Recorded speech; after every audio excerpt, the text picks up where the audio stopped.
नमस्कार मेरे प्यारे साथियों। आज मैं फिर आप लोगों की सेवा में उपस्थित हूँ। आइए क्लास नंबर 44 हम लोग देखें। ताराजन सीरीज एक्सरसाइज चल रहा है। क्वेश्चन नंबर 22 से स्टार्ट करेंगे। और इसके पहले जो हमने पढ़ाया है वो पिछले वीडियो में है, आप नहीं देखे हैं तो जाके देखिए। आइए देर न करते हुए हम शुरू करते हैं। देखिए लिखा हुआ है 22 क्वेश्चन नंबर में कहा है कि अभाज्य तथा संयुक्त रेखाएं किन्हें कहते हैं। तो अभाज्य, देखिए यहाँ पे लिखा हुआ है कि अभाज्य, ठीक है। अभाज्य क्या होता है इसको देखेंगे, फिर संयुक्त रेखाएं देखेंगे। देखिए ये अभाज्य है, ठीक है, अभाज्य। आइए अभाज्य क्या होता है उसे देखें। अभाज्य संख्याएं ये पहले पढ़ लेते हैं, उसके बाद समझाते हैं आपको। ध्यान से सुनते रहिए, आप उम्मीद करते हैं कि आपको 100% समझ में आएगा। वे संख्याएं जिनमें उस संख्या के अतिरिक्त केवल एक का पूरा पूरा भाग जाता है, अन्य किसी संख्या का पूरा पूरा भाग नहीं जाता है, उन्हें अभाज्य संख्या कहा जाता है। जैसे 2, 3, 5, 7, 11, 13 इत्यादि। आइए इसे हम समझाने की कोशिश करते हैं। देखिए वह अभाज्य संख्या है केवल एक से पूरा पूरा विभाज्य होता है, ठीक है। मान लीजिए 2 है तो 2 में एक से डिवाइड करेंगे तो ये पूरा पूरा विभाज्य हो जाएगा। दूसरा हो जाएगा, दूसरा आप ये 2 से स्वयं से डिवाइड करेंगे तब ये पूरा पूरा विभाज्य होगा। यानी कहने का मतलब जो संख्याएं स्वयं से विभाज्य केवल होती हैं और 1 से विभाज्य होती हैं वे ही संख्याएं अभाज्य होती हैं। जैसे 13 देख लीजिए, यहाँ पे 13 दिया हुआ है। 13 को देखिए, 13 केवल 1 से डिवाइड होगा, किससे, 1 से, और स्वयं से डिवाइड होगा, ठीक है। तो वे संख्याएं जो अपने आप से डिवाइड होती हैं और 1 से डिवाइड होती हैं वही संख्याएं अभाज्य संख्याएं होती हैं, ठीक है। उम्मीद करते हैं आपको समझ में आएगा। यहाँ देखिए कह रहा है कि 9 और 15 क्यों नहीं हो सकते हैं। तो 9 और 15 ये देखिए संख्या, ये विषम संख्या क्या हो जाएंगी, ये विषम संख्याएं हैं, विषम संख्याएं हो जाएंगी। क्यों? क्योंकि ये भी देखिए ये 5 और 3 से भी कट जा रहा है, ये 5 से भी कट जा रहा है और 3 से भी कटेगा। ये देखिए ये 3 से भी कटेगा, 1 से भी कटेगा और 9 से भी कटेगा, ठीक है। तो ये संख्याएं, ठीक है, ये विषम संख्याएं होंगी। और अभाज्य संख्या केवल 2 ही संख्या से विभाज्य होंगी, अपने से और स्वयं से, सॉरी अपने से और 1 से विभाज्य होंगी अभाज्य संख्या। और तो ये विषम संख्याएं आ गई। 9 और 15 विषम संख्याएं, क्योंकि ये 3 से भी कट रहा है, 5, 3 और 15, ठीक है। तो उम्मीद करते हैं कि ये समझ में आया होगा आपको। आइए अगले प्रश्न पर चलते हैं। अगला है संयुक्त संख्याएं। संयुक्त संख्याएं क्या होती हैं उसे भी देखना बहुत जरूरी है। तो ध्यान दीजिए कि संयुक्त संख्याएं क्या होती हैं। संयुक्त संख्याएं ऐसी संख्याएं जिनमें गुणकों की संख्या 2 अथवा 2 से अधिक होती है, संयुक्त संख्याएं कहलाती है, ठीक है। यानी वह संख्याएं जिनके गुणकों की संख्या 2 अथवा 2 से अधिक होती है वे संयुक्त संख्याएं कहलाती। जैसे देखिए 4 है, क्या है, 4 है। देखिए यहाँ पे मान लीजिए यहाँ पे 4 दिया हुआ है। 4 को 1 से भी गुणा करेंगे, 2 से भी गुणा करेंगे, मतलब गुणकों की संख्या क्या है इसका, 1, 2 और 4, ठीक है। यानी कह रहा है 2 अथवा 2 से अधिक हो, गुणकों की संख्या 2 अथवा 2 से अधिक है। अब इसको देखिए, इसके गुणक हैं, 2 से भी कट जाएगा, 4 से भी कटेगा, 1 से भी कटेगा। बीच में क्या आ जा रहा है, 2 से अधिक हो रहा है, 2 से अधिक हो रहा है कि ना, 1, 2, 3, यानी 2 से अधिक हो जा रहा है ना। 6 देखिए, 6 को अगर लेके चले तो देखिए ये 2 से भी कट रहा है, 3 से भी कट रहा है और 6 से भी कट रहा है। गुणकों की संख्या क्या है, 2, 3, 6, तो ये संयुक्त संख्याएं हो जाएंगी। यहाँ देखिए कह रहा है कि विद्यार्थी ध्यान दें कि एक को अभाज्य संख्या एवं संयुक्त संख्या दोनों में ही सम्मिलित नहीं किया जाता, क्योंकि एक के अतिरिक्त किसी अन्य के भाज्य से भाज्य नहीं तथा इसके अतिरिक्त गुणनखंड नहीं। यानी कह रहा है एक जो संख्या है 1, न ये क्या है, भाज्य है और न ही अभाज्य है। क्या है, न ये भाज्य है और न ही अभाज्य है। ये केवल अपने आप से ही डिवाइड होता है और किसी संख्या से ये डिवाइड नहीं होता है, ठीक है। इसका कोई गुणनखंड नहीं होता है। जैसे यहाँ पे 8 भी दिया हुआ है, तो 8 देख लीजिए, 8 के कह रहा संयुक्त संख्याओं के गुणनखंड, ये 8 के गुणनखंड करेंगे आप तो देखिए 2 से भी कटेगा, 4 से भी कटेगा, ठीक है, और 8 से भी कट रहा है, ठीक, 1 से भी कटता है। तो ये संख्याएं हमारे संयुक्त संख्याएं होंगी, ठीक है, संयुक्त संख्याएं। उम्मीद करते हैं कि समझ में आ गया। आइए अगले प्रश्न पर चलते हैं। क्वेश्चन नंबर 23 का रहा है भाजकता के कुछ नियम होते हैं। तो भाजकता के कुछ नियम होते हैं, उसे हम लोग देख लिया जाए। उम्मीद करते हैं कि ये आपको इतना विधिवत समझाएंगे कि समझ में आ जाएगा, बस आप देखते रहिए। कोई भी नंबर आपको दिया रहेगा, मान लीजिए ये नंबर दिया हुआ है, ठीक है। कर आप पूछेगा कि बताइए 2 से डिवाइड होगा कि नहीं होगा, 2 से डिवाइड होगा कि नहीं। तो आपको ध्यान देना है। इकाई, इकाई, इकाई यानी पहला वाला नंबर, देखिए पहला वाला नंबर क्या क्या होना चाहिए 2 से देखने के लिए। 0 हो, 2 हो, 6 हो, 8 हो, 0 2 और 4 भी हो, यहाँ पे लिख लीजिएगा 4 हो, 2 4 6 8, ठीक है। ये चीज़ आएंगी तो समझ लिए 2 से विभाज्य होगा। अगर कितना भी बड़ा संख्या रहे और पूछा जाए कि क्या ये 2 से विभाज्य है, तो हम इकाई यानी वंश वाला नंबर, ये वंश वाला नंबर देखेंगे, वंश, ठीक है, वंश वाला नंबर देखेंगे, वंश वाला नंबर देखेंगे 0 होना चाहिए या 2 होना चाहिए या 4 होना चाहिए या 6 होना चाहिए या 8 होना चाहिए। अगर इनमें से कोई नंबर आता है तो ये 2 से विभाज्य है, ठीक। जैसे देखिए यहाँ पे देखिए 8 5 6 2 और 4 पूछ रहा है, मान लीजिए पूछेगा इसमें कि क्या ये 2 से डिवाइड हो जाएगा पूर्ण पूर्ण, तो आप पहला नंबर देखेंगे, ये वाला इकाई वाला नंबर क्या 2 से विभाज्य हो रहा है, तो देखिए 2 से विभाज्य हो रहा है, देखिए यहाँ पे 4 आ रहा है ना, तो 4 से यानी 4 है यानी 2 से विभाज्य होगा, तो ये 2 से विभाज्य हो जाएगा। यानी कुल मिला जुला के कहना चाहिए कि यहाँ सम संख्या होना चाहिए, इकाई वाला नंबर सम होना चाहिए, तभी 2 से डिवाइड होगा, ठीक। उम्मीद करते हैं कि समझ में आया होगा। और देखिए यहाँ पे 2 से भाजकता के कुछ नियम है, देखें जाइए ये क्या कर रहा है।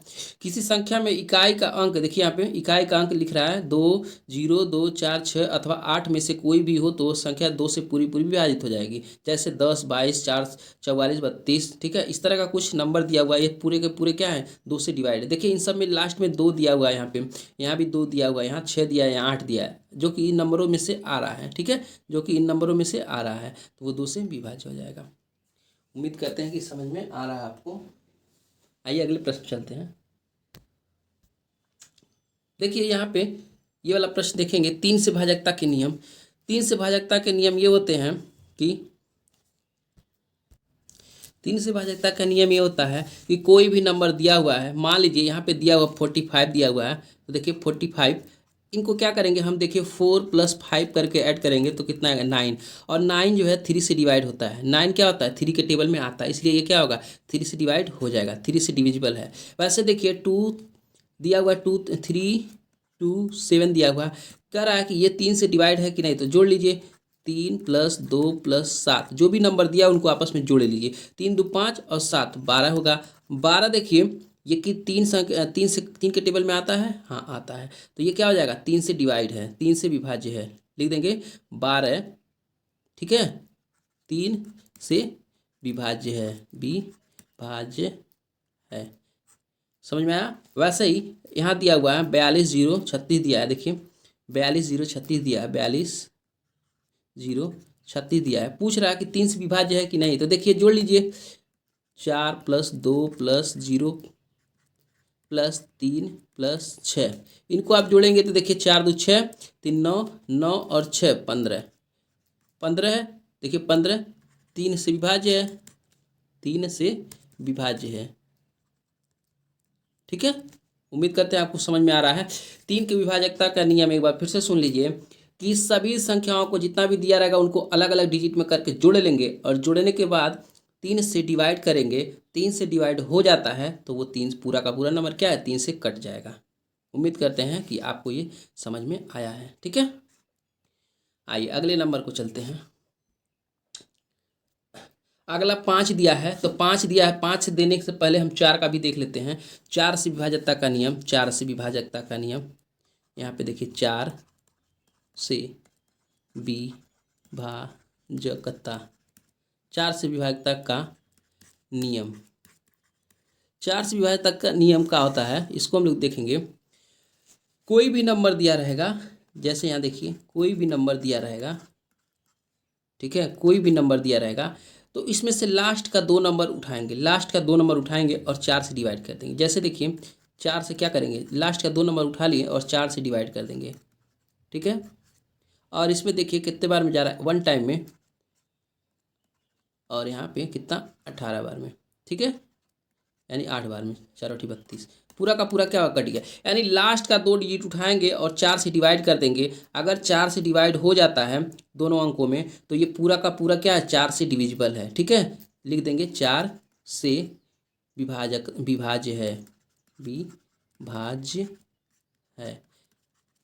ठीक, कोई भी नंबर जैसे यहाँ एक और देखिए, कोई भी नंबर जैसे 3 7 5 0 9 2, ठीक है, ये देखिए दिया है, पूछ रहा है कि ये नंबर 4 से विभाज्य है। मान लीजिए कहेगा कि 4 से विभाज्य है, तो आप इन नंबरों को चेक करेंगे, केवल 2 नंबर उठाएंगे लास्ट से और देखेंगे कि 4 से डिवाइड है कि नहीं है। ठीक है, अब देखिए यहाँ पे चेक करके दिखाते हैं। 4 दूना क्या होता है 8, ठीक, यहाँ पे 1 आ गया और 2 उतार देंगे, यहाँ पे 4 3 12। देखिए ये पूरा का पूरा क्या होगा, विभाज्य है।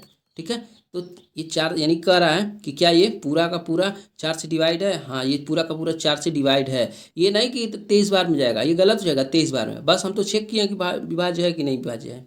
2 अंक चेक करेंगे, डिवाइड करके जाता है तो पूरा अंक क्या होगा, कट जाएगा। ठीक, उम्मीद करते हैं कि समझ में आया होगा। उसी तरह 8 का भी देखते हैं। जब 8 का देखेंगे तो 3 अंक देख लेंगे। 8 का जब देखते हैं तो 3 अंक देखते हैं, अभी आगे समझाएंगे। 5 की विभाजकता में क्या होना चाहिए, लास्ट में क्या होना चाहिए, लास्ट में क्या आना चाहिए, इकाई वाला अंक या इकाई वाला अंक या इकाई वाला अंक क्या होना चाहिए, या तो 0 हो या तो 5 हो। 2 आएगा यानी 0 या 5 आएगा तो 5 से डिवाइड होगा। 0 या 5 आएगा तो 5 से विभाज्य होगा। क्या होगा, 5 से विभाज्य होगा। ठीक है, उम्मीद करते हैं कि समझ में आ रहा है। जैसे कोई भी नंबर दिए, देखिए यहाँ पे 25 दिया है, यहाँ पे 125 दिया था, लास्ट में 5 आया तो भी 5 से डिवाइड होगा। यहाँ पे देखिए 28 40 दिया, लास्ट में 0 आ रहा है तो भी ये क्या होगा, यहाँ 0 है तो ये 5 से डिवाइड होगा। यहाँ भी देखिए ये भी लास्ट में 0 है तो ये भी क्या होगा, 5 से डिवाइड होगा यहाँ। ठीक है, इस तरह का कोई भी नंबर, कितना भी बड़ा नंबर रहे, ठीक है, कितना भी बड़ा रहे और लास्ट में 5 या 0 आए तो ये नंबर 5 से डिवाइड हो जाएगा। ठीक है, लास्ट में कोई भी नंबर रहे 5 से डिवाइड हो जाएगा। उम्मीद करते हैं कि आपको ये भी समझ में आया है। ठीक, आइए 5 वाला समझ गए, अगला नंबर पे चलते हैं, छठा पे। 6 नंबर देखिए क्या होता है। अगर कोई नंबर 2 से बता दिया आपको, मान लीजिए ये देखिए कोई नंबर है, ठीक है, अगर पहले तो इसमें चेक करेंगे कि ये नंबर 2 से डिवाइड होगा, 2 और 3 से डिवाइड होना चाहिए। 2 और 3 से डिवाइड होगा, 2 से 2 3 से विभाज्य होगा तो 6 से भी होगा। जैसे मान लीजिए ये नंबर देखिए 2 और 3 से अगर विभाज्य है तो 6 से विभाज्य होगा। देखिए 2 से विभाज्य है, 2 वाला पहला नियम पालन कर रहा है, यानी ये पहला 2 से तो डिवाइड हो रहा है। 3 से चेक करेंगे, जैसे देखिए 3 से चेक करने का रूल, 3 से चेक करने का रूल है क्या, 3 से चेक करने का रूल है सभी अंकों को जोड़ेंगे। देखिए जोड़ेंगे तो 9 5 14 14 2 16 16 और 2 18 18 2 18 और 9 कितना हो जाएगा 27, और 27 से क्या होता है 3 से भी डिवाइड होता है। ठीक, तो देखिए 3 से भी डिवाइड हुआ ये नंबर और 2 से भी डिवाइड हुआ ये नंबर, तो क्या हो जाएगा 6 से भी विभाज्य होगा। लिखेंगे 6 से भी विभाज्य होगा, विभाज्य होगा। इस पर हम आप लोगों को एक्सरसाइज लाएंगे अलग से, ठीक है, उसको कराएंगे। अभी ये कोर्स, ये राजन सीरीज खत्म हो जाएगा तो विभाजकता पे हम पूरा एक्सरसाइज लाएंगे, बहुत सारे क्वेश्चंस लाएंगे, वो देखा जाएगा। तो उम्मीद करते हैं कि जो नंबर 6 से विभाज्य होगा वो 2 से विभाज्य और 3 से विभाज्य होगा वो 6 से विभाज्य होगा। यहाँ देखिए 6 के गुणनफल 2 और 3, अतः जो संख्या 2 और 3 से दोनों से पूरी पूरी विभक्त होगा वह 6 से पूरी पूरी विभक्त होगी। जो संख्या 2 और 3 से पूरी पूरी विभाज्य बार भाज्य है वह 6 से पूरी पूरी भाज्य है। अतः 6 से भाजकता की जांच के लिए 2 व 3 से भाजकता की जांच करना आवश्यक है। ठीक है, उम्मीद करते हैं कि समझ में आया। यानी देखा जाएगा कि 6 से भाज्य है कि नहीं भाज्य है। तो देखिए सबसे पहले 2 से चेक करेंगे, 2 से भाजक है तो ठीक है, नहीं तो वही कर देंगे। 2 से नहीं भाज्य हो रहा है तो 6 से भी नहीं भाज्य होगा। 3 से भी भाज्य करेंगे, 3 से भाज्य हो गया। दोनों से जब भाज्य होगा तभी 6 से भाज्य होगा। दोनों में से किसी एक से भाज्य नहीं होता है तो 6 से भाज्य नहीं होगा। ठीक, आइए अगले प्रश्न पर चलते हैं। 8वां वाला देखिए, 8वां का एक बता दे रहे हैं। ठीक है, 8वें का देखिए, इसमें हम 8 का बता दे रहे हैं, 8 नहीं दिया है। 8 से विभाजकता का नियम, 8 से भाजकता का नियम कोई भी नंबर तीन लास्ट का 3 डिजिट देखा जाता है। कोई भी नंबर रहेगा क्या देखा जाएगा, लास्ट से 3 डिजिट देखा जाएगा। क्या, लास्ट से 3 डिजिट देखा जाएगा इधर से, ठीक है, लास्ट से 3 डिजिट देखा जाएगा और 8 से डिवाइड करके। जैसे 8 से देखिए डिवाइड कर रहे हैं 9 5 1, ठीक है। तो देखिए वो नंबर 2 से भी लास्ट में डिवाइड होना चाहिए, तो ये नंबर क्या है 2 से डिवाइड नहीं हो रहा है क्योंकि 8 सम संख्या है ना और ये विषम संख्या है। तो यहाँ पे देखिए 1 है तो ये नहीं विभाज्य होगा, ठीक है। ये क्या है, ये विभाज्य नहीं होगा। अगर यहाँ पे हम 0 बढ़ा दें, मान लीजिए कोई 0 बढ़ा दें और अब ये संख्या क्या हो जाएगी, अब ये संख्या है 3, यहाँ से 3 अंक ले लेंगे। तो अब चेक करते हैं, देखिए क्या हो जाएगा, यहाँ पे 0। अब चेक करते हैं, अब देखिए 2 से विभाज्य है, अब चेक करेंगे। अब ये चेक करते हैं तो 8 6 के 48, ठीक, और यहाँ पे आएगा 3, ठीक, और 0। तो देखिए यहाँ पे 8 त्रिका 24 और यहाँ पे 6, यानी ये 8 से विभाज्य नहीं है। ये संख्या क्या है, 8 से विभाज्य नहीं है। पूरा पूरा अगर विभाज्य हो जाता ये 3 नंबर लास्ट का 3 डिजिट तब जाके ये क्या होता, 8 से पूरा विभाज्य हो जाता। यानी 8 से चेक करने को इतना भी बड़ा नंबर है, लास्ट का 3 डिजिट 8 से डिवाइड करेंगे और चला गया तो समझ लीजिए पूरा का पूरा नंबर 8 से डिवाइड होगा, नहीं तो नहीं होगा। आइए अगले प्रश्न पर चलते हैं। क्वेश्चन नंबर 24, सलमा अपनी बहन रेशमा से 10 वर्ष बड़ी है, ठीक है, और 4 वर्ष पहले, यानी 4 वर्ष पहले की आयु रेशमा की आयु की दोगुनी थी। यानी 4 वर्ष पहले, यानी मान लीजिए आज 2024 चल रहा है तो 2020 में, ठीक है, 2020 में सलमा की आयु रेशमा की आयु से दोगुनी थी, ठीक है। सलमा अगर 20 साल की थी तो रेशमा उस टाइम 10 साल की थी, ठीक है। सलमा और रेशमा की वर्तमान आयु ज्ञात कीजिए, यानी सलमा और रेशमा की वर्तमान आयु ज्ञात कीजिए। आइए देखते हैं।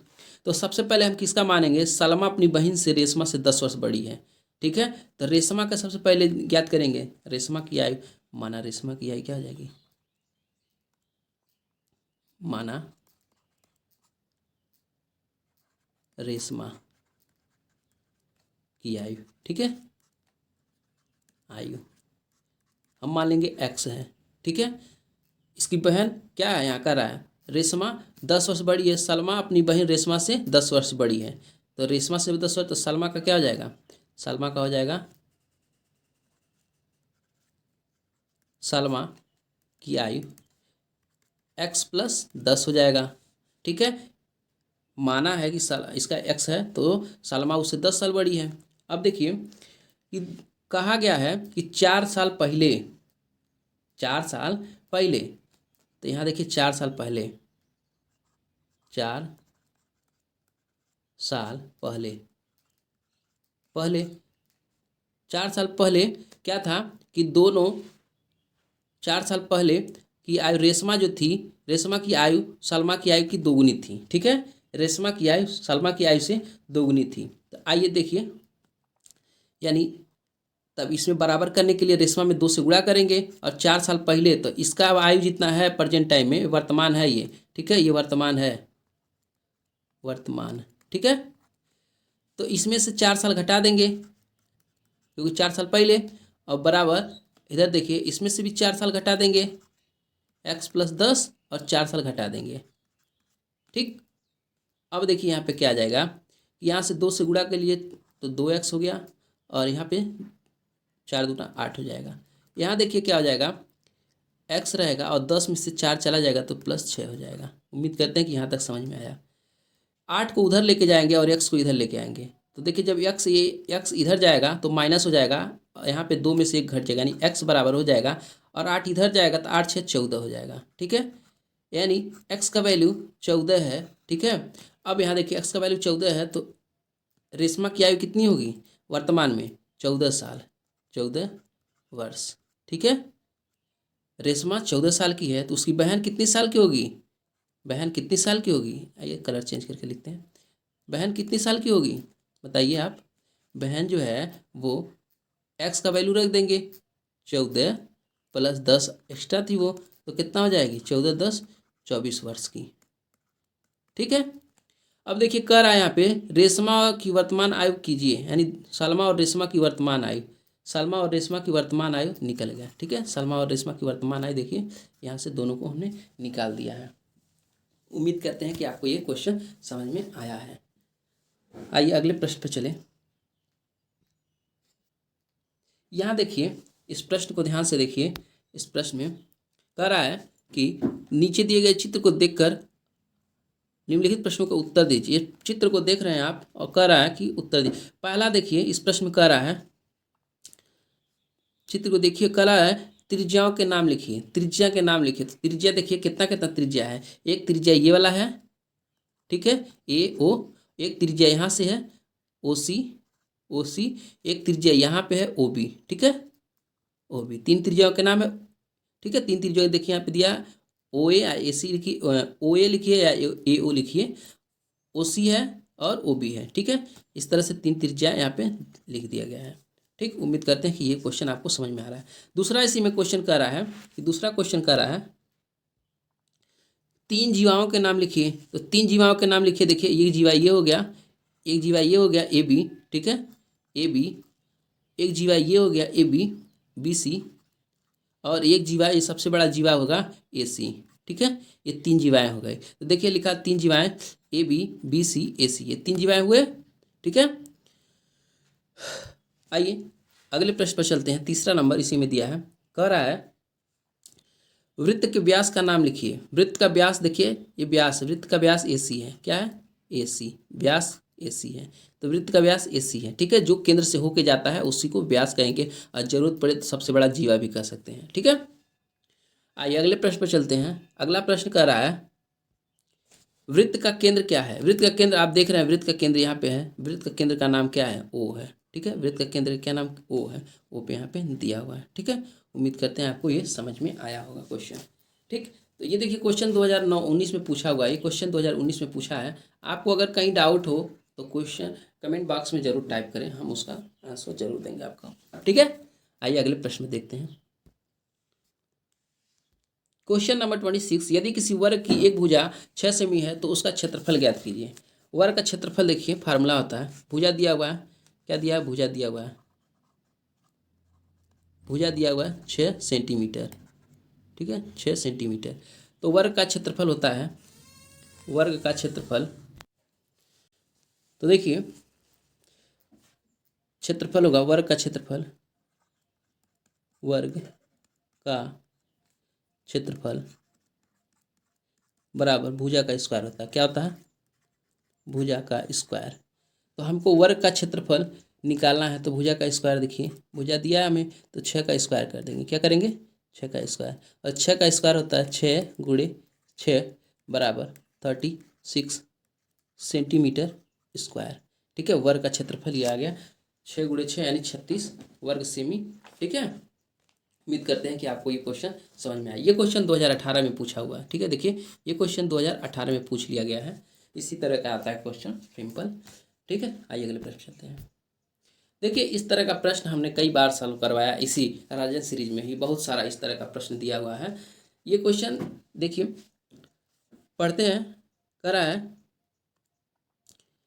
रमेश के बगीचे में विभिन्न प्रकार के फूल के पौधे लगाए गए हैं। नीचे दी गई सारणी इन पौधों की संख्या दी गई है, उन्हें पिक्टोग्राफ द्वारा दर्शाइए। तो देखिए यहाँ पे क्या है, 5 सभी विभाज्य है, 10 से नहीं विभाज्य, सभी 5 से विभाज्य है। तो ठीक है, तो एक फूल बराबर 5 लिया गया है, ठीक है। एक पिक्टोग्राफ बराबर 5 फूल लिया गया है। देखिए यहाँ पे एक, ठीक है, 5 फूल बराबर एक पिक्टोग्राफ। पिक्टोग्राफ मीन्स कोई चित्र होता है, ठीक। गुलाब का फूल देखिए, गुलाब के फूल में अगर जो 30 में 5 से डिवाइड करेंगे तो कितना आएगा? 6 आएगा, ठीक। तो देखिए गुलाब के फूल, यहाँ पे गुलाब वाले 6 पिक्टोग्राफ, 1 2 3 4 5 6, ठीक। गेंदे का 25 है, तो गेंदे का 25 में 5 से डिवाइड करेंगे तो ये आ जाएगा 5। देखिए ये गेंदे का 5 हो जाएगा। क्या हो जाएगा? 1 2 3 4 5। इसी तरह से 5 से 10 में भाग देंगे तो 2 आएगा। और यहाँ 45 में देखिए, डहेलिया में देखिए 45 है, 45 में 5 से डिवाइड करेंगे तो 9 जाएगा, 9 आएगा आंसर। और 9 यहाँ पे बनाना चाहिए, 1 2 3 4 5 6 7 8 9, 9 बना हुआ है। और रजनीगंधा जो है यहाँ देखिए 5 से डिवाइड करेंगे तो ये कितना आएगा? 3 आ जाएगा, ठीक है। ये कितना आएगा? 3, और 3 फूल बना हुआ है। उम्मीद करते हैं समझ में आ रहा है आपको, ठीक है। इसमें ये क्वेश्चन बहुत आसान होता है, ठीक। आइए अगले प्रश्न पर चलते हैं। अगला प्रश्न है, ये देखिए पाई ग्राफ वाला दिया है क्वेश्चन है, ये पाई ग्राफ के द्वारा बताना है हमको। कह रहा है सबसे पहले तो आप इस क्वेश्चन को क्या करेंगे कि आप इस क्वेश्चन यानी वीडियो को स्टॉप करेंगे और खुद सॉल्व करने की कोशिश करेंगे। नहीं सॉल्व होगा तो फिर आप इसको वीडियो को पूरा देखेंगे। ठीक, आइए देखते हैं। कह रहा है कि एक गोला है और गोले का पहले तो देखिए गोले का मान 360 डिग्री होता है। ठीक है, अब यहाँ जो जोड़ेंगे तो 360 ही आएगा टोटल। कह रहा है किसी कक्षा की वार्षिक परीक्षा में 60 बच्चे के परिणाम, ठीक है, 60 बच्चों के परिणाम पाईग्राफ द्वारा निरूपित किया गया है। कितना? 60 बच्चों को पाईग्राफ द्वारा निरूपित किया गया है। उम्मीद करते हैं कि आपको समझ में आया होगा। तो 60 बच्चे श्रेणी में किया गया है। तो देखिए सबसे पहले यहाँ पे देखिए 60 बच्चे में द्वितीय श्रेणी में आधा तो वैसे ही आ गए हैं। आधा देखिए, आधा है ना ये, तो 60 बच्चों में से 60 का आधा कितना हो जाएगा? 30 ऐसे ही हो जाएगा। यहाँ देखिए चौथाई है तो 15 ये हो गया, 15 का ये, बाकी सब है। तो भाई इसको सीक्वेंस से सॉल्व करना है ना, तो देखा जाए कैसे होगा।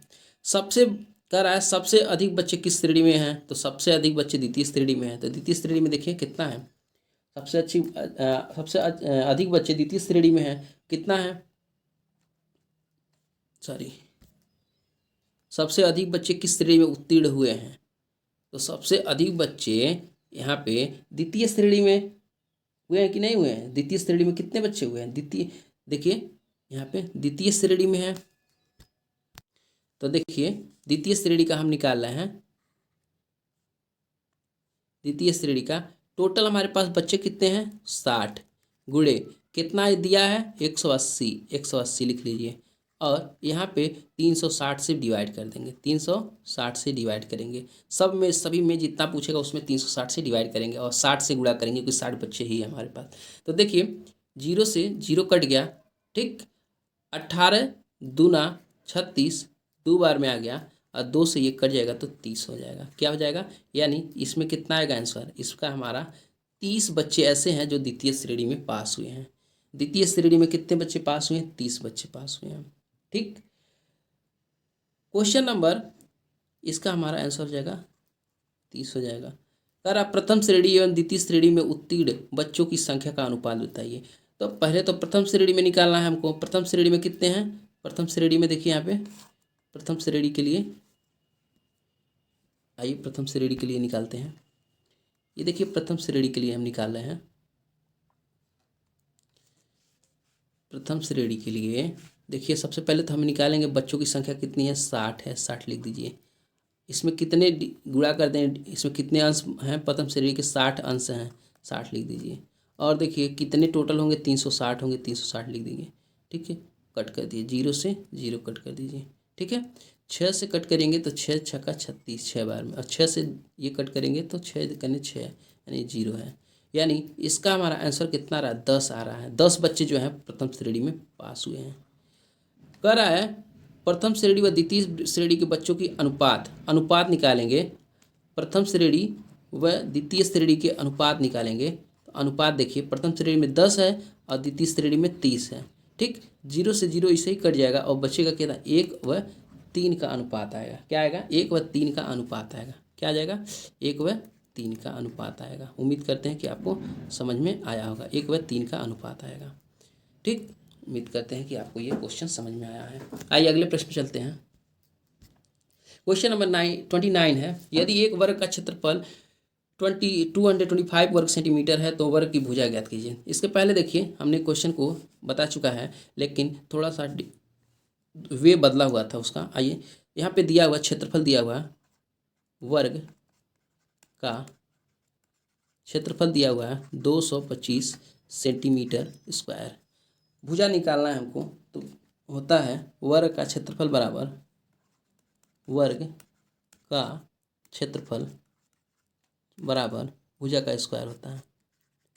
भुजा का स्क्वायर होता है। ठीक है, ये फार्मूला है। देखिए वर्ग का क्षेत्रफल हमको यहाँ दिया है तो यहाँ रख दीजिए। 225 दिया है, रख लीजिए, बराबर भुजा का स्क्वायर। भुजा का स्क्वायर। अब देखिए जैसे ही स्क्वायर इधर आएगा ना तो ये हो जाएगा हमारा रूट में 225 बराबर भुजा। ठीक, अब देखिए इसको अब तोड़ेंगे तो ये हो जाएगा 15 गुणे 15। ठीक है, 15 गुणे 15 यानी भुजा। ठीक, अब यहाँ दो ही संख्या आपस में आप स्वयं यानी एक ही संख्या है और दो बार है आपस में गुणा हो रहा है तो एक संख्या बाहर निकल जाता है। तो यानी 15 बाहर निकल जाएगा। ठीक है, यानी भुजा बराबर कितना आ जाएगा 15। भुजा क्या आ जाएगा 15 सेंटीमीटर। यानी भुजा बराबर लिख सकते हैं भुजा बराबर 15 सेंटीमीटर। ठीक है, उम्मीद करते हैं कि आपको ये क्वेश्चन समझ में आ रहा है। भुजा बराबर कितना हो जाएगा 15 सेंटीमीटर। ठीक है, आइए अगले प्रश्न पर चलेंगे। क्वेश्चन जहाँ भी आपको डाउट लगे कमेंट बॉक्स में ज़रूर टाइप कीजिए। ठीक, आइए अगले प्रश्न पर चलते हैं। प्रश्न संख्या 30 पर।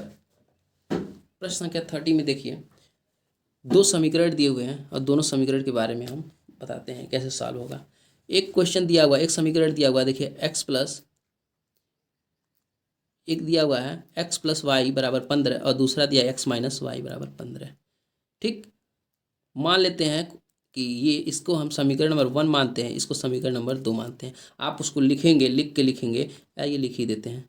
x प्लस वाई बराबर 15 समीकरण नंबर 1 मान लीजिए और x माइनस वाई बराबर 10 समीकरण नंबर 2 मान लीजिए। लिखेंगे समीकरण 1 प्लस 2 से, लिखेंगे समीकरण